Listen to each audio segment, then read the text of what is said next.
Psalm 27, a psalm of David. The Lord is my light and my salvation. Whom shall I fear? The Lord is the defense of my life. Whom shall I dread? When evildoers came upon me to devour my flesh, my adversaries and my enemies, they stumbled and fell. Though a host encamp against me, my heart will not fear. Though war arise against me, in spite of this, I shall be confident. One thing I have asked from the Lord, that I shall seek, that I may dwell in the house of the Lord all the days of my life, to behold the beauty of the Lord, and to meditate in his temple. For in the day of trouble he will conceal me in his tabernacle. In the secret place of his tent he will hide me. He will lift me up on a rock, and now my head will be lifted up above my enemies around me. And I will offer in his tent sacrifices with shouts of joy. I will sing, yes, I will sing praises to the Lord. Hear, O Lord, when I cry with my voice, and be gracious to me and answer me.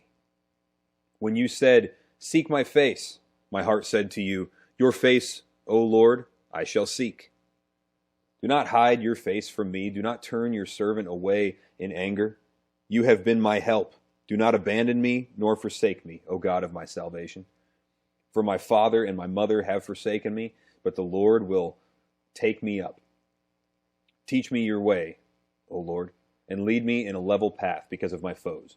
Do not deliver me over to the desire of my adversaries, for false witnesses have risen against me, and such as breathe out violence. I would have despaired unless I had believed that I would see the goodness of the Lord in the land of the living. Wait for the Lord. Be strong and let your heart take courage. Yes, wait for the Lord. Beautiful, beautiful psalm here. This is one you ought to just have tucked away. Maybe like put it on a piece of paper or something and just keep it in your wallet, man. Keep it in your purse.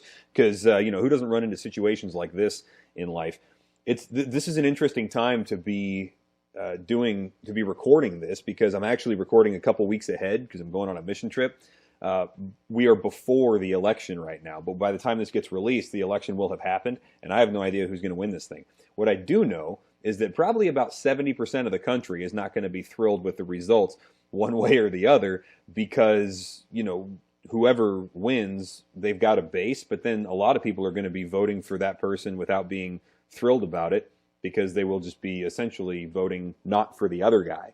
And with an election that's this serious, it's like the country's on the line. No matter where you stand on the political bell curve here, the country's on the line, period. And the ramifications of this are going to be, as one of the candidates would say, huge. So wherever the country is, as you are listening to this, there are big troubles, right? And we would probably, depending on where we're at politically, we would articulate those troubles differently. But there are big troubles. There are big enemies to fight. Within, without, spiritually, physically, all of these things, And so David here, as the warrior king, he's like, yeah, I got enemies. There's a camp of them right over there. I can see the whites of their eyes. Yeah, I've got enemies. But what does he say here? When evildoers came upon me to devour my flesh, verse 2, my adversaries and my enemies, they stumbled and they fell. He says in verse 1, the Lord is my salvation. Whom shall I fear? The Lord is my defense. Whom shall I dread? Is there scary stuff going on in the world? Yeah. And I don't know what it's going to look like in, 3 weeks when this video drops. But yeah, there's scary stuff going on in the world. Okay. But whom shall I dread? Who's bigger than whatever scary stuff is going on? God, who not only is bigger and more powerful, but he's not removed either. He is active. That's essentially the whole point of the book of Daniel, is that God is sovereign over people, and he's sovereign over peoples. Like entire nations rise and fall because he's moving them around like pieces on a chessboard effortlessly. He's got that kind of power, and he applies that power to the good of his people. Does it mean that we don't have to go through difficult times? No. David articulates some extremely difficult times here, right? But what does he say? In the middle of these battles, in the middle of facing enemies, verse 4, one thing I have asked from the Lord that I shall seek, that I may dwell in the house of the Lord all the days of my life, to behold the beauty of the Lord, to meditate in his temple. Meaning, like with an open Bible in his lap, he finds comfort in that. Verse 5, for in the day of trouble, he will conceal me in his tabernacle. In the secret place of his tent, he will hide me. Separate action now. He will lift me up on a rock. My head will be lifted above my enemies around me, and I will offer in his tent sacrifices with shouts of joy. I will sing. Yes, I will sing praises to the Lord. Now, how is it that David can say all of this like wonderfully lofty, beautiful, kind of head in the clouds, pie in the sky sort of stuff? Well, he's got to fight the terrifying and bloody and gritty battles of this world. Well, he tells us at the very end of the psalm, verses 13 and 14, I would have despaired unless I had believed that I would see the goodness of the Lord in the land of the living. Hang on to that phrase, in the land of the living. He says, wait for the Lord, be strong, let your heart take courage. Yes, wait for the Lord. So how do you encounter a scary world?